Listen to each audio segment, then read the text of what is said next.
mess with, which was pretty fun. Experimenting with the different little guy quickly boosted.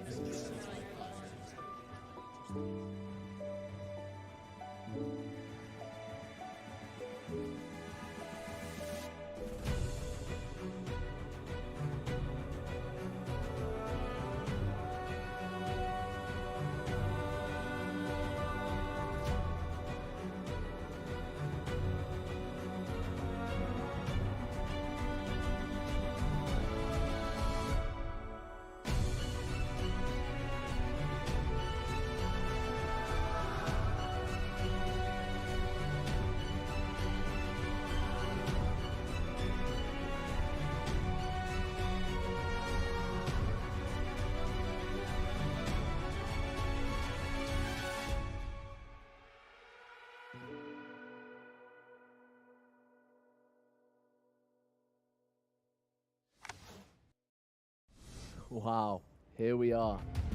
Thank you everybody for joining us on today's Torchlight Infinite Global Launch Reveal. Really happy to be with you. I'm Sean from the Torchlight Infinite team. I guess the first thing we need to do is say thank you to all of the players, right? Tons of valuable suggestions, loads of everybody for joining us in the open beta, and we really appreciate it. Thank you guys. In today's reveal, we will introduce all of the new important updates in the global launch, as well as the content updates in the new season, Cube of Rapacity. Before we kick things off, I guess we should say hello to some familiar faces. Hi. Hi, Sean.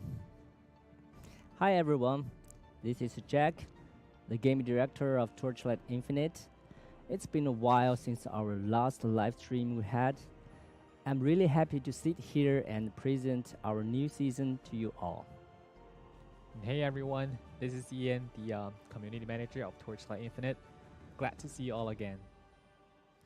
Yeah, thank you guys. So as everyone will have seen in the video just now, the upcoming season for Torchlight Infinite will introduce Cube of Rapacity and we'll have the global launch. Pretty exciting, right? Sure. Can't wait. I mean, it's been a long time coming. Just day by day feels like we're finally getting there. And do you know what else is cool? Our status on Steam is going to go from early access to official launch. Yeah. So we finally done it. Yeah. Jack, I don't know about you. I can't wait to jump in. Sure, me too. And thanks for all your suggestions to make us improve. In the upcoming global launch, we will bring everyone a more complete and enjoyable version of Torchlight Infinite, as well as the new season, Cube of Rapacity. We hope you will enjoy it. I think everyone's going to love it. Thank you, Jack. Ian, I want to turn to you. Our community manager. Spend a ton of time talking with the players. If anyone knows what they want, it's going to be you, right? First things first, it's the question you've been getting asked the most. When does the new season start? That was a really good question, and I cannot wait to answer that. The new season, as well as the global launch, will be set on May 9th, 5 p.m. Pacific time. So if you played the previous season before, you might notice that we've tweaked the starting time for the new season 2 hours earlier, just to ensure that players all over the world can have a much better, much more enjoyable experience, along with having more time to explore the new season on day one. Yeah, wow. I think people are going to be really excited. It's the moment of truth, to be honest. I can't believe it just feels like every day we're creeping closer and closer, right? Jack, you're our game director. Yep. What rewards is there going to be for the players? Sure, of course. We've prepared exclusive rewards for all the Pioneer Hunters who participate in the previous beta tests. All players who enter the game before May the 9th will get an exclusive avatar with Pioneer Hunter title and back accessory Iron Wing. Meanwhile, for other players, you can scan, enter the website to pre-register for the new season. Besides, keep watching the live stream as we've also prepared lots of Twitch drops for everyone. All right, thank you, Jack. Thank you, Ian. Very cool. So now we know two things. New season kicks off May 9th. Right. Don't miss it. Set those alarms. And thanks to this guy, we got a lot of rewards to look forward to. All right, so I'm going to go through the agenda of today's live stream. So next up, we're going to be talking to David Brevik of legendary Diablo status. David, of course, came on as our consulting producer last year. He's had a lot of input into the game. We'll be hearing what he's looking forward to in the new season, what he's helped us with, and then we're going to get a comprehensive overview of the new season. Loads of details, including information about some events. You don't want to miss it. And then we'll be speaking to two of the members from the Max Rolls Torchlight Infinite team, Tenki and Milky. We'll be doing a bit of a Q&A, so I think that'll be really fun. For now, let's join from Los Angeles our consulting producer, David Brevik. David, it's been a while. How are you doing? Yeah, I'm doing really well. It's great to see everyone again. Yeah, great to see you too. I think a lot of the players were fascinated to know that you came on as a consulting producer and are probably really interested to know what changes you helped oversee, the work you were doing with Jack and the devs team, and what your thoughts are on the new season. So perhaps you can tell us what you've enjoyed about the project so far and what you think about the game so far. Yeah, well, so far it's been really fun. I really love playing. I've loved playing the Torchlight series all along. And I think that Torchlight Infinite is just a really great ARPG. And so I've enjoyed the seasons so far, and I'm really looking forward to this next season. So it's been fun. It's been really great talking with the community as well as talking with the dev team. Our interactions have been fantastic. They're very passionate about making great ARPGs, and it's been really just wonderful interacting with the entire group. It's been about half a year since the game went into open beta. What have you enjoyed about the game so far? I think that the things that I've enjoyed the most are kind of the season structure. I really like that structure overall. And part of that is because I get to kind of like reset my build or come up with new strategies. There's new kind of mechanics to deal with, and I really like that kind of plus a new hero. So there's lots of new things to try and lots of new ways to play.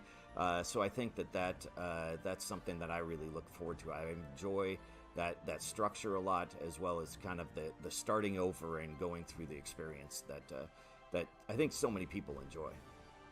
This starting over with every new season, I think, is something our players absolutely love. With the new season, you've been working a lot on it. What are you looking forward to most about the new season?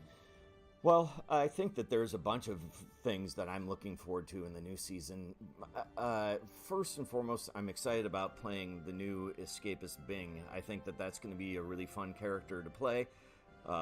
Lots of big screen destruction which is really fun, and I think that the change to the crafting system is going to be one of the biggest changes so far that we've seen, and I think that I'm very excited about having that feel more like a mechanic that is exciting. It's going to be harder to get the exact items that you want, and you're going to be hunting for items much more, and I really appreciate that. Yeah, I completely agree. Those optimizations will be well welcomed. Well, with that in mind, David, it's been great to catch up with you today, and we look forward to seeing you in the new season. Yeah, thanks so much. I really appreciate it. Thanks. Speak to you soon. Thank you. Thank you, David. Bye. Bye-bye. Bye. Thank you very much, David. Very cool to be talking with you, and I guess we'll see you in the new season.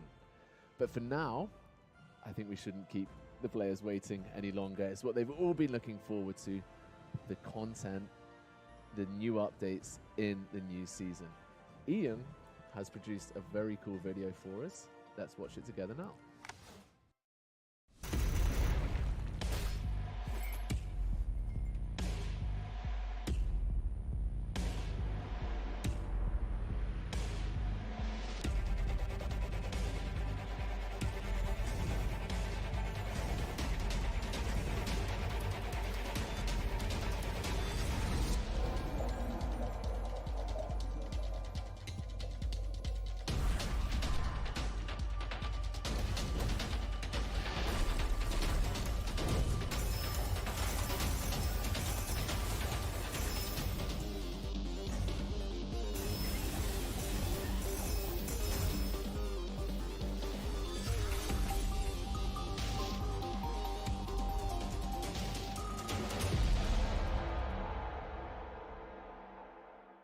Hey everyone, it's Ian here from the operations crew.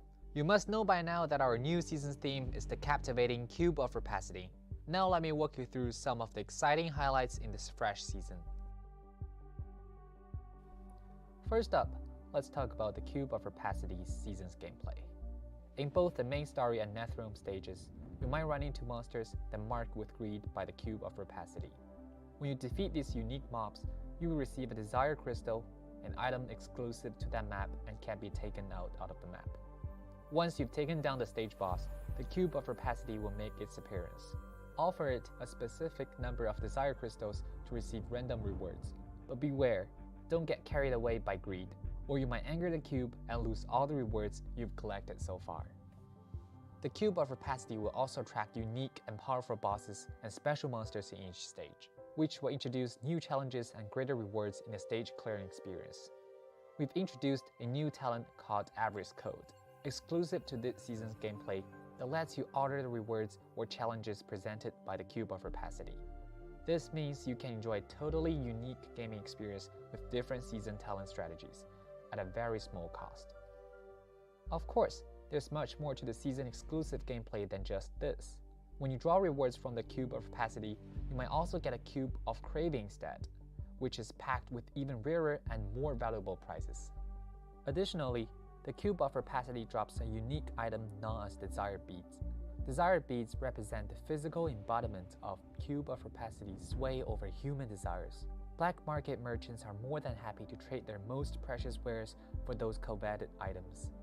The special monsters I mentioned earlier will also drop an item known as Desire Core. Desire Cores serve as tokens to challenge new supreme boss called Lore Bearer.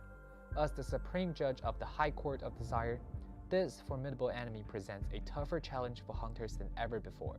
Upon defeating the Lore Bearer, players can expect to receive special and incredibly attractive items, including the season's new precious item, Unifying Wedge, which can be used to restore divinity slates. The Divinity Slate I mentioned earlier plays a crucial role in the Statue of the New God development system in this new season. The New God has bestowed upon hunters a fresh talent panel, Statue of the New God. Unlike previous talent panels, hunters can now combine and place multiple Divinity Slates on the Statue of the New Gods, granting them potent buffs. Each Divinity Slate is associated with a specific god and can hold up to 2 random talent affixes related to that god. This allows hunters to tap into the power of the 6 gods without being constrained by the differences among the gods. Hunters can also enhance divinity slates through a unique branding method. However, once branded, these divinity slates become untradeable. Each successful branding either adds a new affix or upgrades an existing one. During the enhancement process, there's a slim chance of converting an upgraded, powerful affix into the new god's exclusive talent affix, known as the Divine Entropy. Divine Entropy grants hunters the ability to control the order and chaos. Keep in mind though, each divinity slate can only be branded a limited number of times, making it more challenging to acquire Divine Entropy. Unwanted divinity slates can be broken down into divinity fragments, which can either be crafted into new random divinity slates or traded freely. The new god has also granted hunters access to new legendary divinity slates. These powerful slates come with Divine Entropy, amplify the effects of the order and chaos, and even enable hunters to consume the power of the 6 gods for even more powerful buffs. Having covered the season exclusive gameplay and the new system, it's finally time to unveil the new heroes. Hey, I'm talking to you! Where did you lock up the old man? You wanted to lock me up too? I am Bing!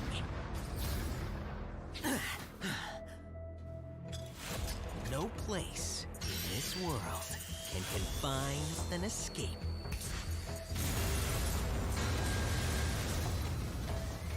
Artist!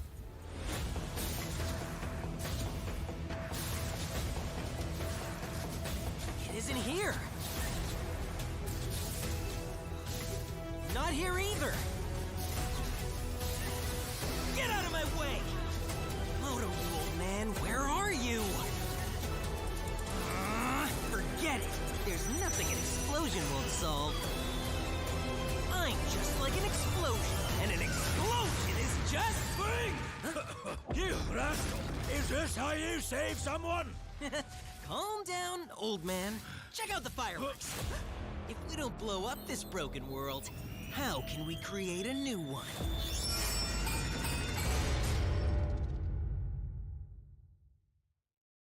Bing, also known as the Escapist, famed for his flashy and powerful explosive skills.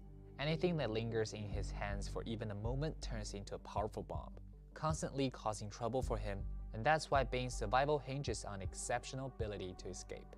Escapist Bing's first hero trait, Blast Nova, loads projectiles into his beautifully crafted yet deadly bombs, which explode in a star-shaped pattern upon detonation. This enables Bing to take down enemies from more distant and secure positions. While Bing's bomb throwing speed remains constant, hunters can learn traits that enable him to throw multiple bombs at once. Covertly attach bombs to enemies or add special effects to bombs when thrown. The more bombs on the battlefield, the greater the explosion damage inflicted on enemy caught in the blast. In essence, tossing as many bombs as possible before setting them off is key for Escapist Bing to deal massive damage. Thea's hero trait, Incarnation of the Gods, emerged when Thea ceased to be a mere conduit for the gods' will and opted to become a scepter-wielding deity in her own right. Similar to Wisdom of the Gods, Incarnation of Gods consumes blessings with its hero trait skills to grant short-term explosive buffs. What sets Incarnation of the Gods apart from Wisdom of the Gods is that its divine realm doesn't really deal damage directly. Instead, it aids Thea in converting the gods' blessings. When Thea is outside her divine realm, she transforms her tenacity blessings into agility blessings, carrying out the goddess of hunting's edicts. This enables her to deal unimaginable damage to enemies with full life, based on the number of agility blessing stacks. Against powerful enemies who are unwilling to be punished, Thea can enter her divine realm, which converts agility blessings into tenacity blessings, allowing her to borrow the power of the God of the Might, which grants her a defense boost according to the number of tenacity blessing stacks and deals a lot damage to enemies with low life. However, becoming the incarnation of the gods comes at a significant cost. As Thea gains divine power, her fragile body must withstand unbearable negative effects. If she cannot overcome these challenges, her transformation into a god will only lead her to a trap of her own making. Thus, this hero trait requires hunters to strategize about acquiring the god's blessings and entering the divine realm at the right moment to convert divine powers. They must also find ways to cope with a series of negative effects. The new hero, Escapist Bing, can be unlocked by purchasing the Season Pass once the open beta begins, while the new hero trait, Incarnation of Gods, can be acquired with Primal Crest or traded for hero emblems. In this season, the new skills added are mainly sentry skills, followed by one Shadow Strike skill and one Summon skill. Thunder Spike is a fresh Shadow Strike skill. When you land a critical strike with Thunder Spike, it guaranteed to inflict shock on enemies with a certain area. If the shadows of Thunder Spike scores a critical strike on shocked enemies, shock damage is applied one additional time to those hit by the shadows. With a high critical strike rating and numerous shadows, this skill can efficiently inflict shock on enemies within range and apply shock damage. This makes Thunder Spike a standout skill for clearing maps or battling tough enemies. Ghost Blade Inheriar, the sentry skill. Ghost Blade Inheriar summons a dagger-wielding Inheriar that targets and attacks one nearby enemy, dealing damage based on the hunter's weapon damage. Its unique feature is that it inherits the hunter's multi-strike chance bonuses. When Ghost Blade Inheriar performs the final blow of a multi-strike, it triggers a violent explosion at the target and gains additional damage bonus based on the multi-strike chance. Furthermore, for each additional projectile quantity, Ghost Blade Inheriar targets one more nearby enemy. This allows hunters to adjust Ghost Blade Inheriar's rapid clearing ability according to their specific needs. Arrow Inheriar summons an Inheriar armed with bow and arrows. It fires 3 arrows into the sky, dealing area damage based on the hunter's weapon damage upon landing. Arrow Inheriar's arrows can deal damage to the same enemy when they land. This means that when multiple Inheriar are present on the battlefield simultaneously, they can carpet bomb enemies in a vast area and inflict massive damage on a single target. It's important to note that Arrow Inheriar's damage increases over time. so when facing tough enemies, avoid hastily summoning new Inheriar, as this could remove your initial arrow Inheriar and actually reduce your damage. Thunder Core is a lightning spell sentry that periodically unleashes several thunder strikes at nearby enemies, dealing area damage. The number of thunder strikes released by Thunder Core benefits from the jump bonus, chaining enemies together in a lightning grid to inflict damage over a large area. When targeting a single enemy, Thunder Core concentrates all its thunder strikes on that enemy. I hope Thunder Core will offer robust firepower support for hunters in all situations. Frost Core is a unique cold spell sentry that fires spiral projectiles, bouncing between enemies as they strike. What sets Frost Core apart is its ability to extract frostbite rating from enemies, significantly increasing the damage dealt by each hit. However, if a hunter plays too many Frost Cores, excessive frostbite rating will be consumed after just one volley of attacks. As a result, it's essential to effectively increase enemies' frostbite rating and balance the consumption of Frost Core, thus maximizing its benefits. Summon Green Phantom is a new synthetic troop summon skill. Green Phantom attacks targets with beam skills, and its beam skills become more potent as hunters grow stronger. Every few beam attacks, the next beam will cover a wider range and deal higher damage. Unlike other synthetic troop skills, when using the Summer Green Phantom skill, there's no need to manually activate it. The Green Phantom is automatically summoned periodically until the upper limit is reached. When hunters actively use the skill, they promote all Green Phantoms to instantly move to the target location and fire their destructive light cannon at the target, dealing high burst damage. We have prepared 13 new pieces of legendary gear for hunters in the Cube of Rapacity season. Today, I will introduce 2 pieces of legendary gear that have powers granted by the new god.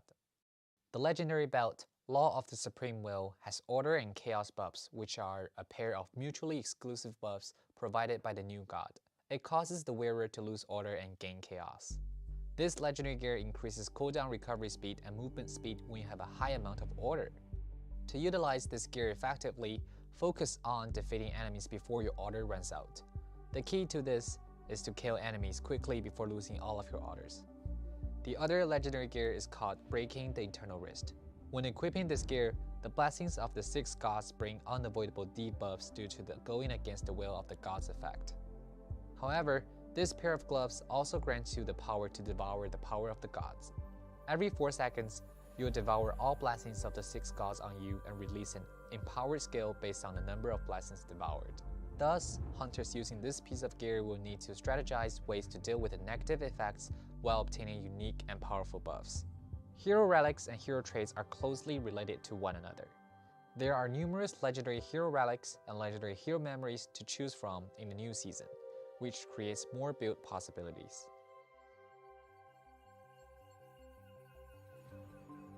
In previous tests, the overall performance of the spell system was relatively weak, making it especially challenging to transition and progress smoothly in the mid-game. For this reason, we have designed Spell Burst, a new developed system for spells. With Spell Burst, hunters can consume Spell Burst stacks when using or triggering channeled spell skills. Based on the number of Spell Burst stacks consumed, they can automatically cast multiple spell skills in a burst within a short period of time, allowing for easy semi-automatic spell casting. Spell Burst is a powerful development system for spells.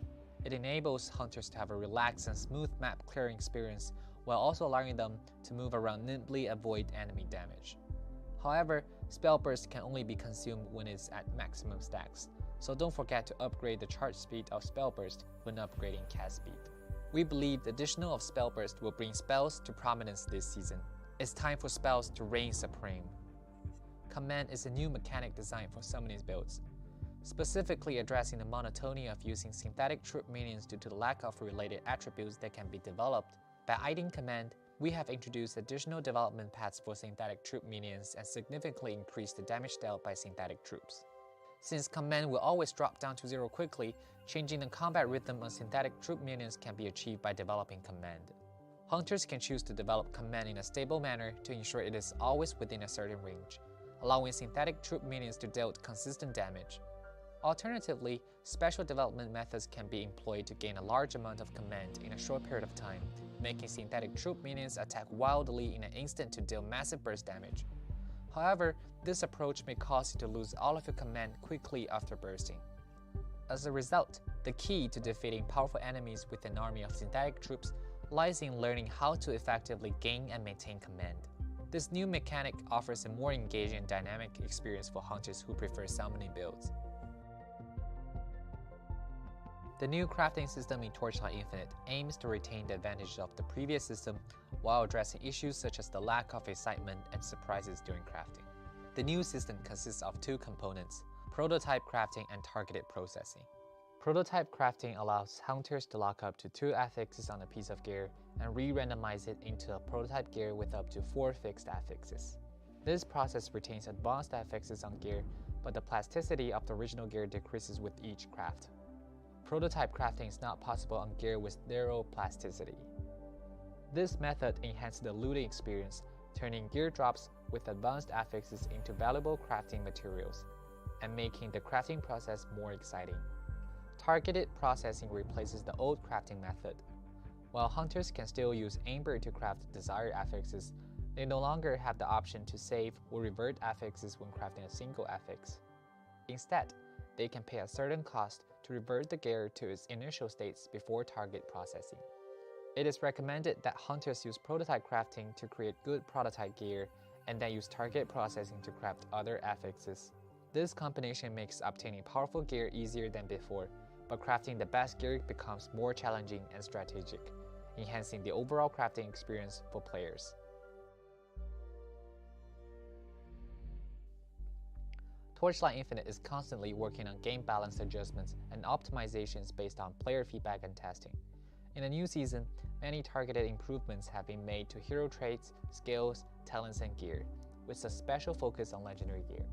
More detailed information on these changes will be provided in a season update announcement in the community.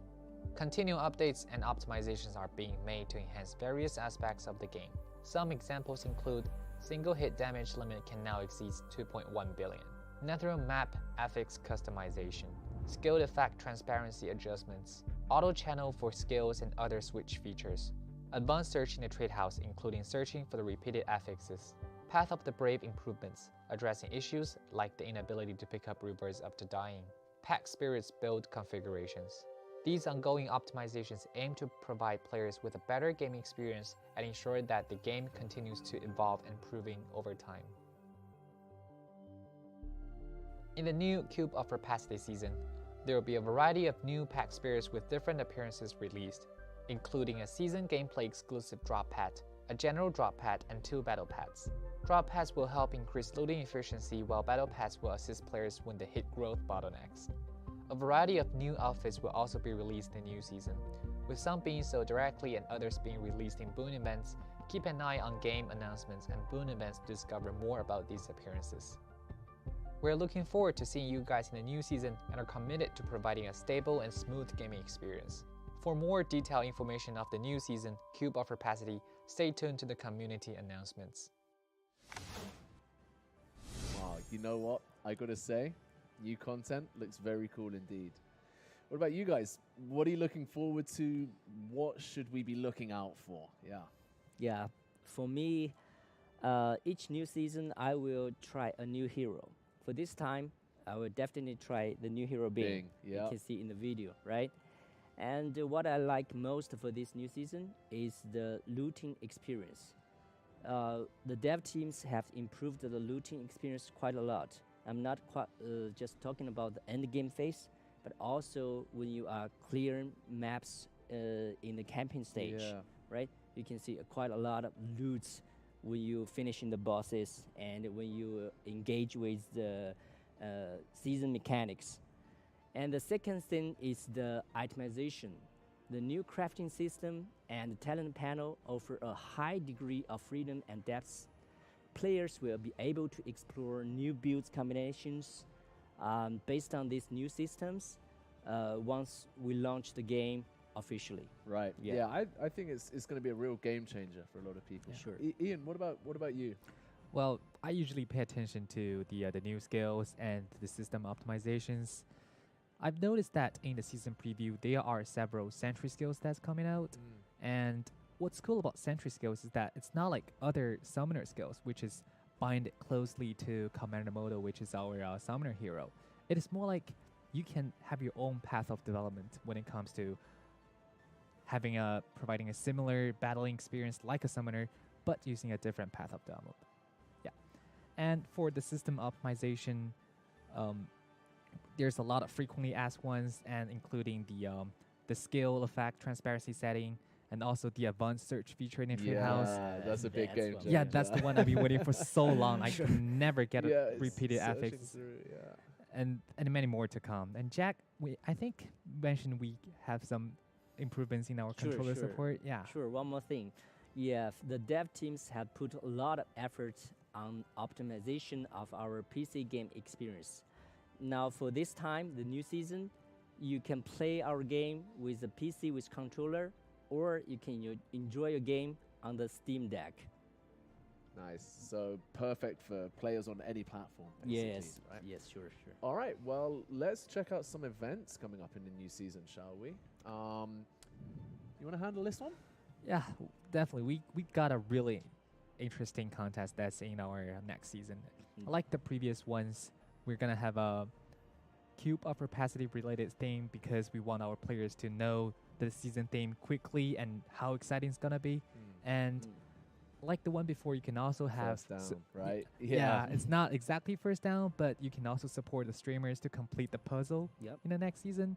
And then, except for the being a participant with all the in-game rewards, and we actually have a stack of $10,000 Wow. as the prize Oh, pool wow. to spice Nice. everything up. Yeah, So, that like- is spicy. Yeah, like all the participants have a chance to win the prize.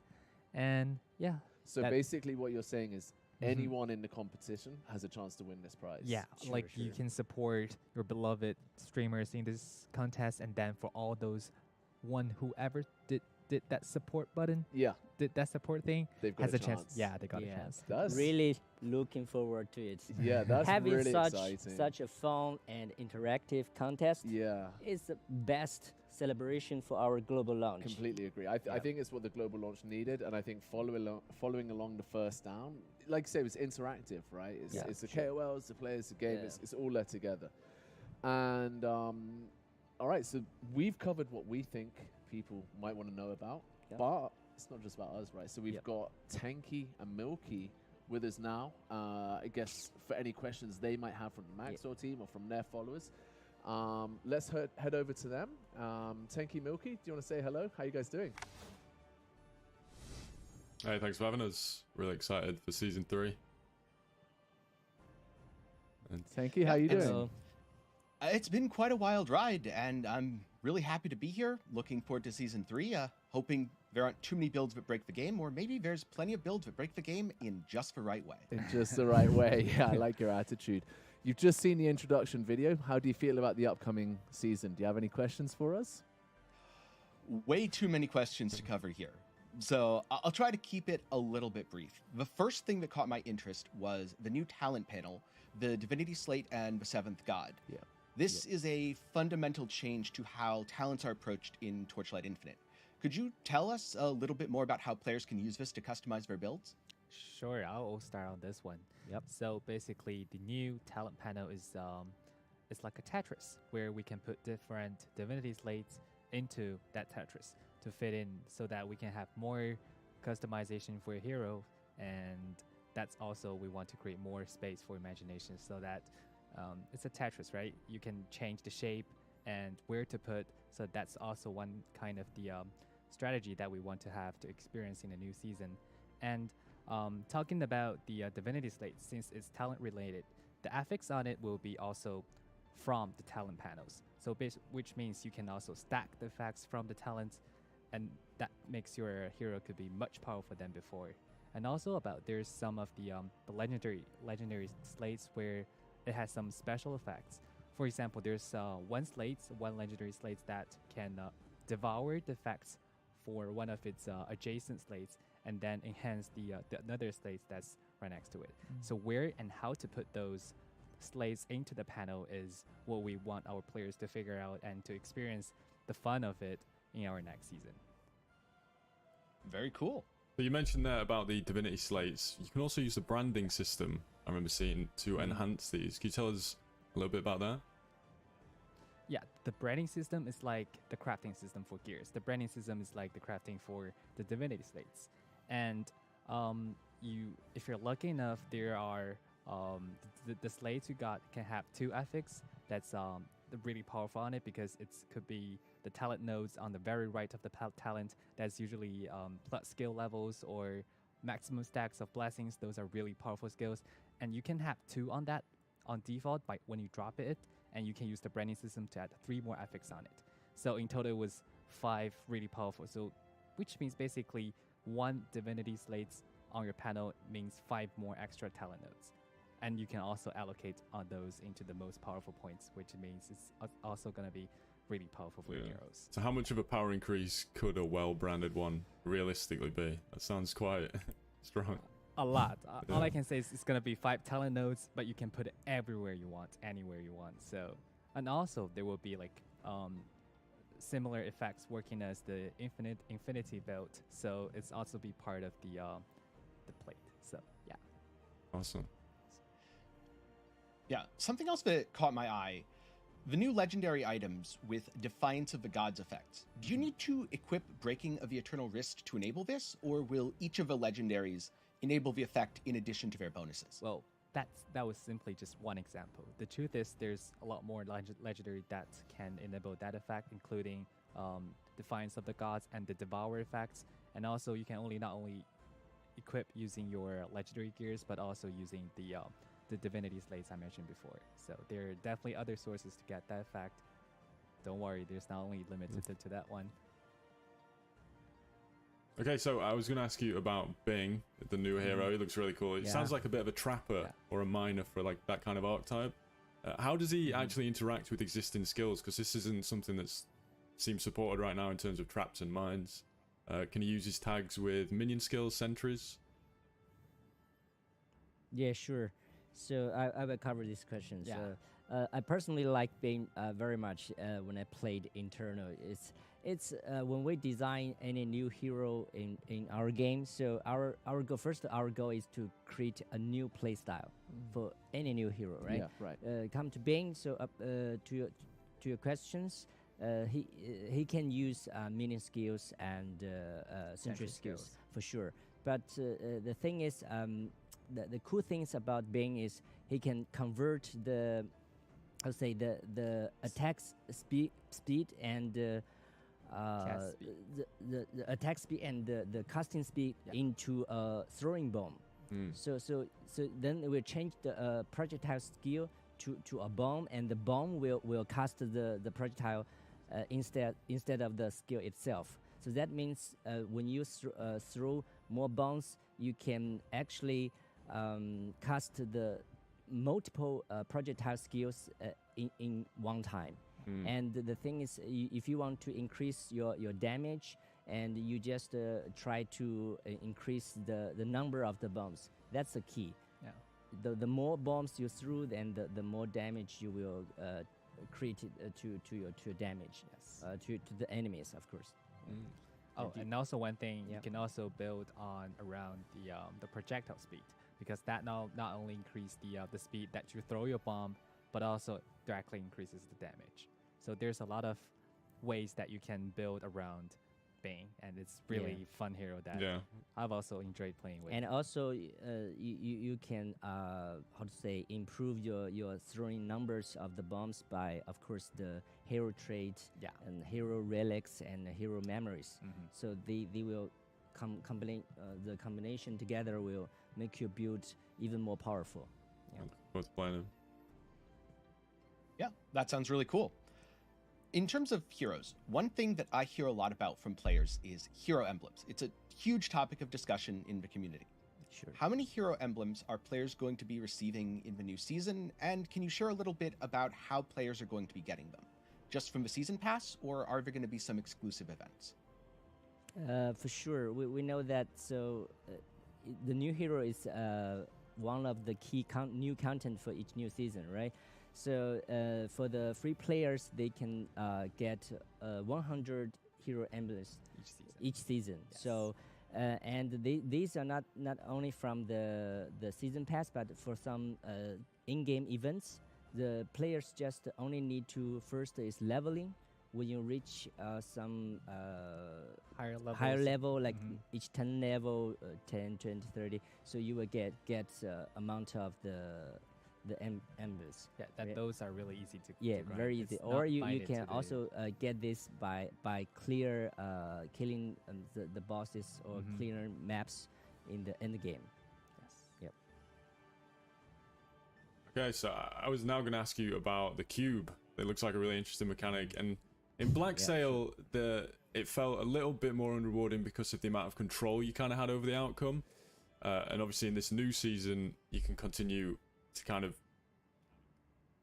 try your luck with the cube, and at some point you could potentially lose all those rewards. What have you done differently from Black Sail so that you feel like that choice are like meaningful and you kind of incentivize you to take risks? Actually, it's not that scary, of course. So, another thing is for the new season, it's the season mechanics. Of course, we put a lot of efforts and attention on this. So, in the previous season, we give the players a lot of choices. They can choose to stack on their buffs and make impact in the reward. But also, in general, our game is already very complicated, and if you give just sometimes more choice, it doesn't mean more fun. So we realize that. Yeah, so and that was the feedback we got from the players as well. Yes, right? sure. Yeah. And so in this season, we want to go to another approach. We just want to go more relaxed and casual way. So actually, in this new season, the core mechanics, you just try to find the season mobs on the map. Just clear the map, killing these mobs. You will get these points for this season mechanics. And the more points you got, the more chance you can roll for your reward. And that's we see it's just a bonus for after you clear the map and the kill the boss, you get a bonus package, right? Just based on luck. It's not that much strategy or choices. Okay. But of course, we put a little bit is you can try to double your reward or you will lose it. But it's with a little bit risk, but you can double it.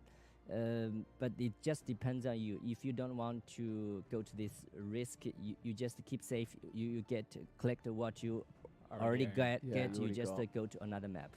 Yeah. So sure, that's it. I'm going to be risking it a lot most of the time, I imagine. Good clips. Gotta risk it. Gotta risk it for the content. Yeah. And you mentioned the game's getting more complex. Since the start of the open beta, multiple systems have been added. Hero Relics and Memories, and now the Divinity Slate. Sure. This certainly increases the game's complexity. Do you have any concern that it's going to become too complex, making it more difficult for new players to find a comfortable point of entry? Yeah, that's a really good question. I think it's not only us. So this question actually is an industry question for all the developers in this genre. Because, ARPG players, most of them, or quite a lot of them, are really hardcore players. They consuming content crazily really fast, quick. So especially for us, we just finished our beta tests. So to us, in our mind, we are still a young game. So we're still at the early stage. So we think we still lack of some content. That's why we put so much effort on creating a more creative and engaging content, new content in each season. So of course, we will also put an eye on the overall complexity of our game. So if it's so over a line, so of course we will try to simplify or find a way to make things easier. And of course, meanwhile, in the same time, we will constantly improve the game experience for new players. Oh yeah, I think are we in a position to share some examples of what we've done for new players? In right. the next season, I think we've got a starter build recommendation. Yeah. That's a very obvious icon on the top right where you first get into the game. You can see what talents, gears, skills linked, and the support skills. What are they used? you don't have to think about what to choose. Just but follow it. Yeah, just follow it, and it will be powerful enough to get you through the early Netherrealm. I'm not promising you can defeat all the Uber bosses, but it will have help you go through a very fluent early game. And when it comes to later on, we do have hero rankings where you can see all the top players, and we did a little improvements on that because in the previous season, there's actually some aspects where we cannot see, but now you can see everything. Each of the talent nodes that he put on his talents, we can see that through the hero ranking system. So now, like, players can see a very thorough, Detailed. and detailed Complete. instruction Complete. about what are they gonna choose. Yeah. So Actually, there's another small feature, but I really enjoy it. Is we add a replay system in our game. So that means when players clear a map, like it's tier max 7, or you clear a boss or any map, you can share your replay in the cool. chat channel. to let someone else Yeah. see like how fast or what mechanic you're using. Yeah. And I think this is cool for both new and experienced players, because for new players, actually, before what happened is they had to go to YouTube, right, Yes, to see what more exactly. experienced players were doing. And for more experienced players, it makes it way more easy for them to It's share in-game. what they're doing. Yeah, Exactly. it's in game. And Yeah. the cool thing is, if you see a replay and you think the build and the play style is cool, you want to copy, you can directly click the name of the players, and you can jump into his builds, and you can see all the items, skills, and everything to make this build. So just in game, and you can have all this information you need. That's really cool. I think So- that. Yeah. That sounds cool. One quick question from that. Is that going to be a video then? Yes. Yeah. It's like No. Actually, it's not a video. not a video, It's really in-game replay. Yeah. It's in-game replay. You are watching some player playing. It's not a video. It's so actually we storage the data through Like the in our way. you clearing the map, and you replay. You can see how the player clearing the whole map. Yeah. it is And like even you can speed simulating. up. You can speed up two times and 4 times like Right. that. Oh, It's very cool. Yeah, I like it really much. So one of the builds that I think a lot of people did that with me in the first season, Dark Surge, was Whirlwind Rayhan. One of my favorite builds to play. Do you think that the adjustments to Rayhan and Whirlwind they were in a good direction, having looked at Black Sail now? Yeah, are these the kind of massive balance changes we're going to expect for these top performing skills? Yeah, balancing is always challenging, and we all know the Whirlwind is so popular that everybody like it. But of course, there's one principle or rules internal is if there's the build it's obviously OP, so we have to make some change because we don't want these builds to ruin the general game experience. So or put some pressures on other players if they're If playing they a don't follow build the same that rules. that's strong, so they have to change. Then it's everybody play the same, so we don't want to see this, right? So after we make some changes to Rayhan, so I think the feedbacks from the community is still fun to play, and it's not that OP, but it's still fun, and you can definitely beat the end game. So back to your question, if in the coming season or in the future, it's the same rule. If we find some build it's really OP, so for sure we have to make some adjustment. Just the goal is we want to have rich builds. So even the ultimate goal is every hero has its position, and then players can have their own play style and enjoy all the heroes we created in the game. I think personalization is really big for the global launch and the new season. It right? is. Yeah. Yeah, I love making loads of builds, so that's music to my ears. I like the sound of that. Yeah, and that ties into something that I've been thinking about as well. In the open beta, there was often a large power gap between the best builds and certain other hero traits. The first one that comes to mind is Yoga's space-time illusion. He felt very, very weak compared to all the other hero traits, which kind of leads players to feel like they have to hunt for the overpowered mechanics or bugged things to abuse. based on what you just said, this doesn't seem like it's by design. So how do you intend to level the playing field moving forward, bring the weaker hero traits up, the weaker skills up, while also letting people find things that feel broken enough to be fun? Yeah, as I mentioned, we talk about the last questions. Balancing is always the key, but it's also the most challenging part for our dev guys. Because the builds is built up by so many aspects and components, so it's really challenging. Especially we have a limited developing time and limited testing time. But the good news is we already implement some automated testing tools during we developing this new season, and that will help us a lot. And we will also increase the manpower on the testing team, and we will try our best to ensure when we release the game, most of the heroes and builds are balanced. And but come to your question, especially for the, I'll say like the Yuga. Can you introduce something about the our new mechanics for the mage? Or oh yeah, we do have a new mechanic that is called Spell Burst. Yes. So Spell Burst is like it's like a spell ways of what's that, continual attack. So basically, it's like you can automatically use your spells multiple times. So it's like a new way, a new path of development we make to like make spells great again. So yeah. Yeah, because we realized that the spell skills is not as strong as some melee skills, right? Yeah. So in this new season, these new mechanics will definitely make these spell skills or spell based builds much more powerful. Yeah. So one of the ways that people typically measure up their builds is obviously these end game bosses you guys design. The Law Bearer is your new one.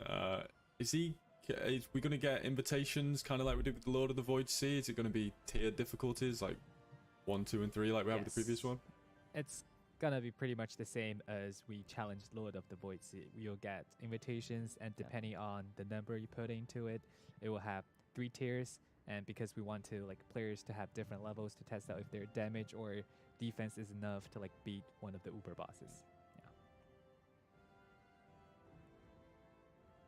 Now, in the past, you've mentioned that pact spirits, the pets, are a great way to support the devs, but not part of the core game experience. Yes. Something that is nice to have, but you don't need. With more pact spirits being added in the new season, are there going to be more ways, especially for free players, to collect them? Because power level aside, some people just want to have a lot of different pets for collection's sake. Sure. First of all, I want to say that the pack spirits, it's part of the playstyle. It's just part of the builds, but just make huge impact on the builds, right?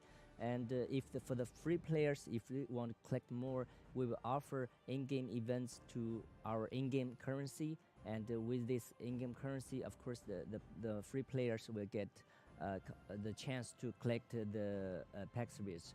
And most important, the pack spirits doesn't reset when we restart a new season. That means if you keep playing for multiple seasons, you will definitely collect more and more these pack spirits. Yes. When you just play more. Yeah. All right, so streaming the game, I get loads of different people coming in, and 2 of the most common questions I get from newer people are, can I play this game with my friends? And can I play it on console? Do you have any updates for these 2 things for these people? You mind if I take this one? Oh, okay, Sean, you can. Yeah, and believe me, we see these questions a lot too. Let's talk first about the PC, the cross-platform thing. So obviously, until now, we've been in open beta, right? And actually, when you're developing a game, we didn't want to spread ourselves too thin. We wanted to make sure we got it right on PC and on mobile. And I think that's really important because I think some game developers would make the mistake of trying to get it on console as well, and actually would not perfect it on any of the platforms.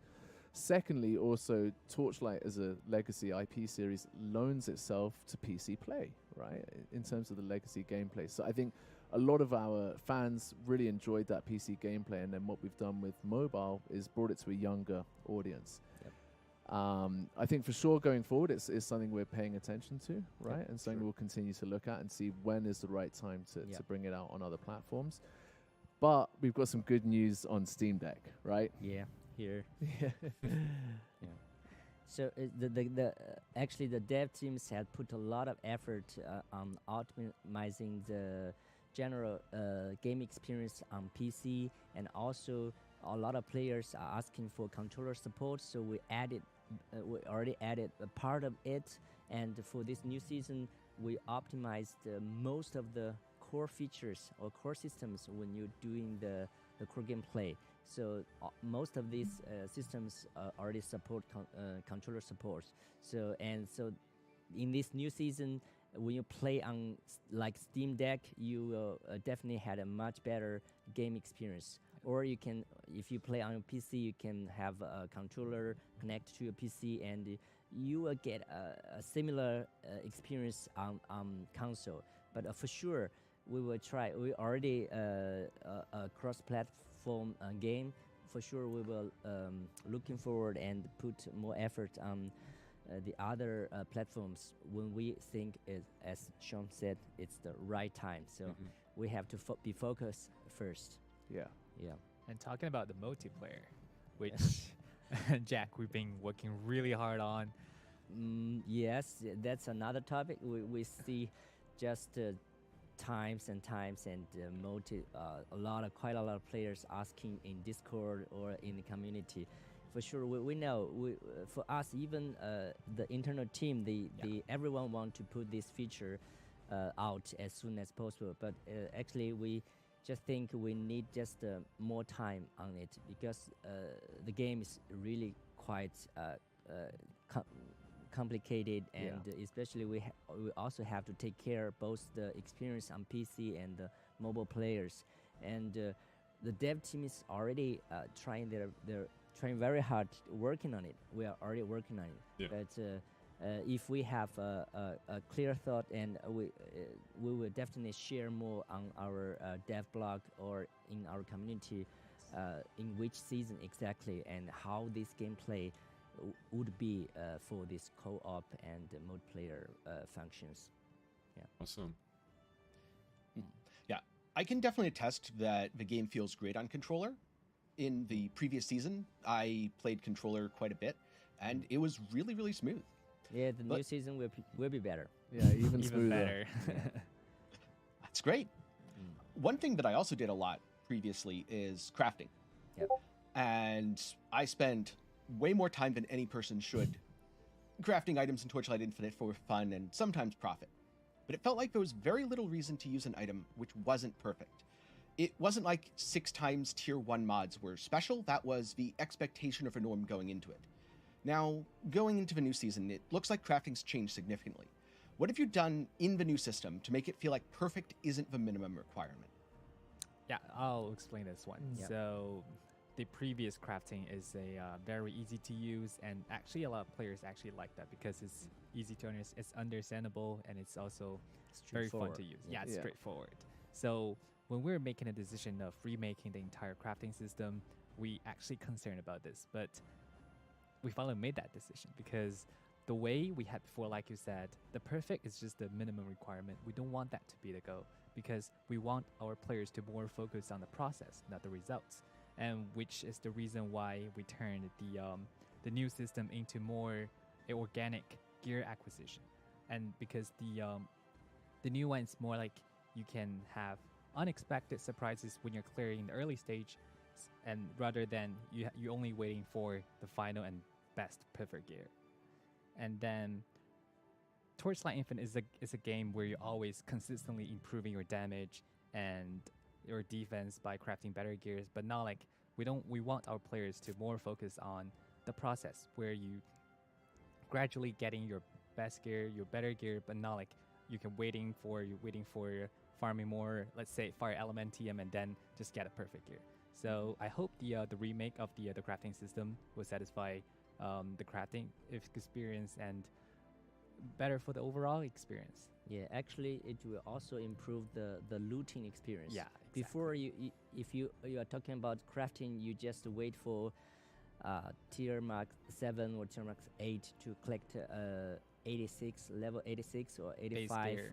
blanks Yeah. base gears, right? So and then start crafting. But when you are in the early stage, you generally don't care that much about the loots if it's not a unique item. It's not generic. I don't care at all.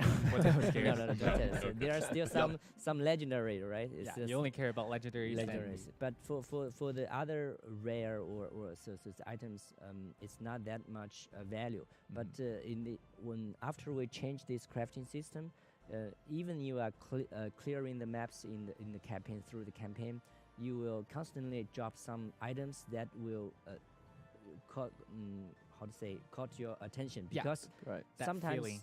it will have even a tier 1 FX already on that gear, so you can pick up this gear as a base gear, and then you lock this FX and you craft it into some the gears that fits your builds. Yeah. So it's not only because our game, all the systems are connected. It's not about only crafting, but the looting experience is also a part we want to improve a lot in this new season. Yeah. So Tenki likes to do that. He likes to sit in town crafting items, and I like to. I just want to be in beacons, destroying mobs, and taking advantage of the trade deck. Beacons. And one of my favorite things in Black Sail was actually how you introduced Dark Surge back into the game. The Dark Surge undercurrent, where you could redraw your trait cards while you're running through, was really cool. And do you have any interesting way that you're bringing back Black Sail? Is it going to be a similar way, or have you got something new? Yeah, absolutely. Yes, it's gonna be pretty much the same, like how we put Dark Surge into Black Sail season, and we make some minor changes to making it adding like 3 specific cards for the Black Sail season, and also we've made other changes, like we've collect a lot of feedbacks about what's the trials, and those are not like, sometimes you get those cards, those are not like guaranteed appeared in the mark in the stage, but you get those cards that makes you feel like disappointed, but now it's not gonna happen. And then we've also made a change because we've changed the crafting system. The gears is now more valuable than ever before, and then we've also added some cards related to those. So those are not significant changes, but it still matters. Yeah. Yeah. In general, the gaming experience for these decks, we think we're trying to improve the generic experience. Yeah. So, yeah, looking forward to trying it. And congratulations on the global release. I know this marks a huge milestone for the game. Certainly, as someone who's played since the CBT3 test, the game's come a long way. But what does the future of Torchlight Infinite look like? Yeah. First of all, here I really want to thanks all you guys and all the other players who joined us through this long journey. Yeah. And finally, we are close to this launch, right? But so come to our goal at the very beginning. So we just want to create a game that we love to play, and we just want to bring our game to more players, to bring more accessibility to all these players, no matter he's in any platform, right? And another thing is we want to make a game that is a long run. So we know one game is not make one day. Yeah. So especially we received so many good suggestions and feedbacks from you guys, from the community, from Discord, anywhere. And so these a lot of suggestions actually we put in our new seasons, we put into our updates. So again, we would just want to make our game to grow and together with the community. So everybody can enjoy the game, and we will try our best to bring new content to our players. So there's tons of plans for the future, but what excites us most is the global launch. Yeah. So we actually, all of our team and the dev guys cannot wait to bring our game to all your players. So, we already shared. So set up your calendar. Yeah, so it's May the 9th, right? Yeah. May 9th. So don't miss it, and we are looking forward to see you in our games. And welcome everyone to bring your friends and join us. Yeah, really looking Let's do forward that. to it for sure. Yeah. I'll mark the date down. And then I have a little more of a personal question for each of you. Yeah, sure. What's been your favorite moment working on the game so far? Can I go first? Yeah, Is that sure, okay? Yeah. sure. So for me, I would say definitely working with David Brevik. That's been a big honor. You know, I think Torchlight Infinite, because it's inherently quite a hardcore ARPG, getting to work with David to share his wisdom, his knowledge, his feedback, and those some of the changes are bigger and some of them are very subtle. And yeah, that's been a big honor for me. Yeah, for sure. So we had quite a lot of discussions. Yeah. And his experience and always inspire us, and we have so much to learn from him. Right? Yeah. And to me personally, it's just that part is when you have an idea, in your mind, and you just go through the process to watch the idea become true, and you can play it. So every feature, every change you want to make, so every system, so that's the best part. So it's from the very beginning and to when you really implement it into our game, and especially when players play your game and see their reactions and feedbacks. And that's the Every fun one part. of those comments is really Stop an it. You're You're indescribable stealing my feeling. part. Sorry, That's- the okay, your community part, manager. Community manager, that was my part, because collecting player feedbacks is always one of the major jobs I've been doing like the entire time, and especially those compliments, including the criticize, because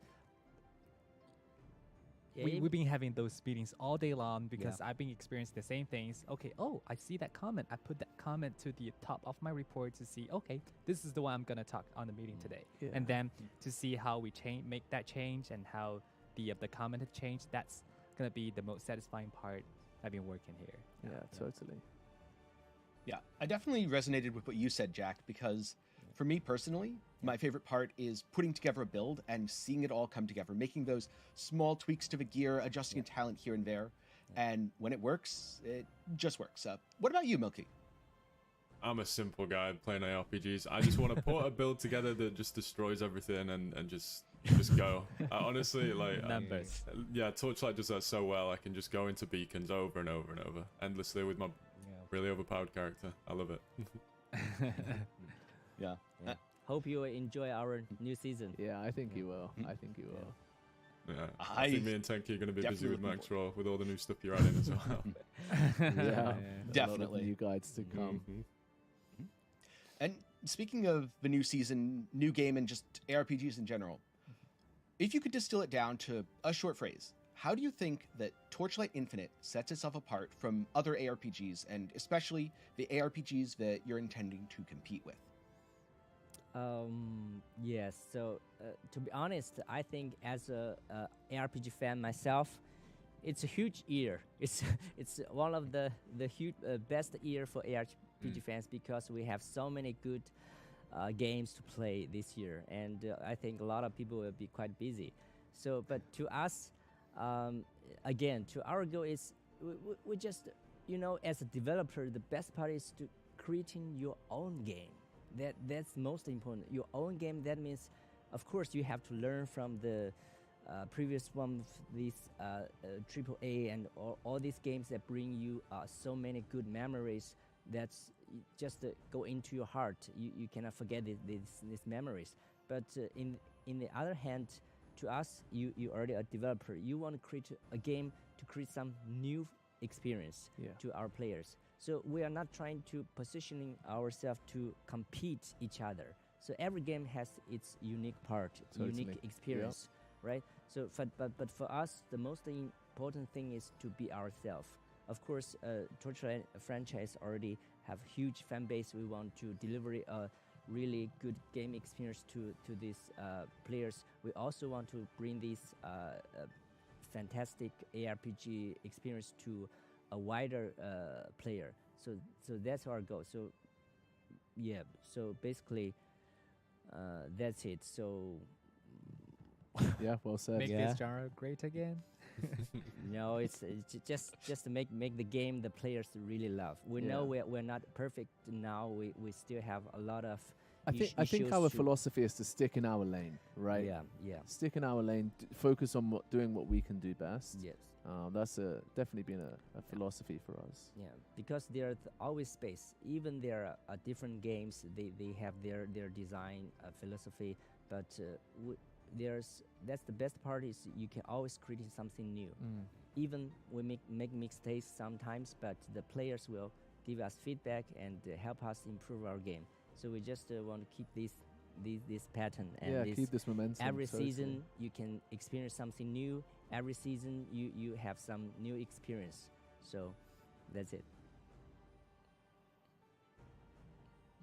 Well said. Good answer. Yeah. I think that's all the questions we have. I think they've. Wow. Yeah.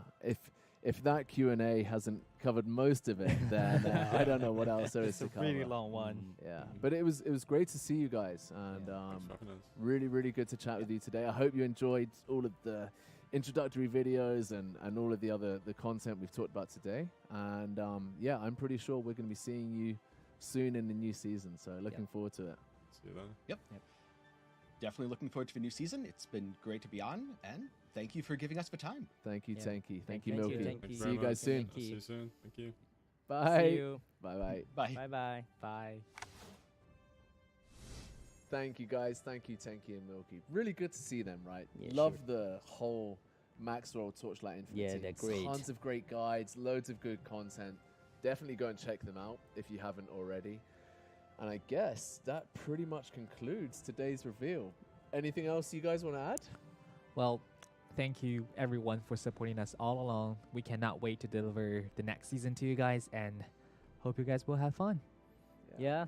If you haven't pre-registered yet, please go to our website to pre-register now. Don't miss it out.